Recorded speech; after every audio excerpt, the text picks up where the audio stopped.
ఒక 2-3 రోజుల తర్వాత ఒక 25 పార్లమెంట్స్కి కమిటీలను పంపిస్తున్నా. దేనికి? ప్రతి పార్లమెంటు కమిటీలో కొంచెం అవగాహన ఉన్న సీనియారిటీ ఉన్న కొంతమంది నాయకుల్ని నేను చెప్తే నా మాట వినేవాళ్ళు కొంతమంది పంపిస్తున్నాం. వాళ్ళతో పాటు పార్టీ ప్రారంభించినప్పటి నుంచి ఇప్పుడు దాకా పార్టీ కోసం వెన్నంటే ఉన్న సాధక్స్ని, పార్టీ మెంబర్షిప్లో కన్సిస్టెంట్గా ఉన్న వ్యక్తుల్ని ఒక 3 కొంతమంది పార్టీకి పనిచేసి కొంత అనుభవం ఉన్న కొంతమంది స్థానిక రాజకీయాల్లో ఒక 3 నాయకుల్ని, ఒక 7 మంది. వీళ్ళని ఎలా పంపిస్తున్నారంటే వీళ్ళు పార్లమెంటరీ కమిటీ కాదు, ప్రతి నియోజకవర్గంలో ఎంతమంది సాధక్స్ ఉన్నారు, ఎంతమంది నాయకులు ఉన్నారు, వాళ్ళు ఏ పనులు చేశారు. సపోజ్ మీరే ఉన్నారు ఇక్కడ, నేను పలానా రాజోల్ నియోజకవర్గం నుంచి వచ్చాను, నేను పలానా గ్రామం, పలానా మండలం, పంచాయతీ ఇక్కడ వచ్చాను, ఈ కమిటీకి ఇవ్వండి.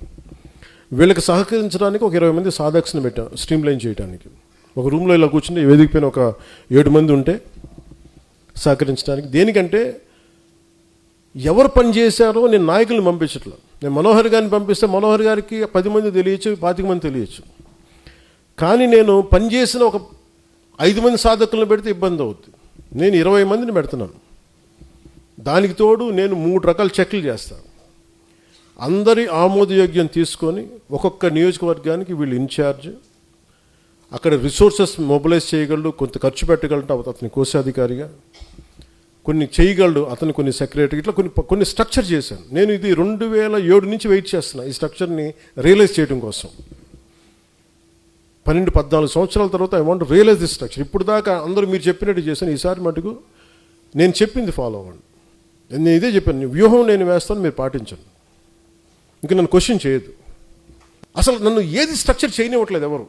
నేను మనోహర్ గారిని పెడితే కొంతమందికి నచ్చదు. ఈసారి అలాగే నేను మనోహర్ గారిని పెడుతున్నా, మీరు పాటించాల్సింది అంతే, రూల్ అంతే. నాకు ఈ వ్యక్తి నచ్చలేదండి, అందరూ నాకు నచ్చేవాళ్ళు ఉంటారు, మీరు కూడా నచ్చరండి, దానికి ఏం చేయమంటారు అండి. వీటన్నిటిని అధిగమించి మనం ముందుకు వెళ్తాం అనేది. అందుకని 25 పార్లమెంటరీ సెలక్షన్ కమిటీస్ వీళ్ళు సెలెక్ట్ చేయరు. వీళ్ళు ఏం చేస్తారంటే మీరు ఇచ్చే ప్రతి ఊర్లో పంచాయతీలో ఉండే సాధక్స్ దగ్గర నుంచి 100 చేసిన వాళ్ళు, 200 చేసిన వాళ్ళు అందరూ నాకు తెలియాలి. 21 lakh ఉద్యమి ఉన్నారు, వాళ్ళందరికీ కూడా నేను అందరికీ కూడా ఒక దిశానిర్దేశం చాలా బలంగా చేసి పెడతాను. నేను ఇప్పుడు స్టార్ట్ చేసింది నెక్స్ట్ మంత్ ఫస్ట్ వీక్లో ప్రారంభిస్తాం. నా కోరిక ఏంటంటే ఆగస్టు 14కి మొత్తం అన్ని కమిటీస్ అయిపోవాలి, ఆంధ్రప్రదేశ్ మొత్తం సంబంధించి.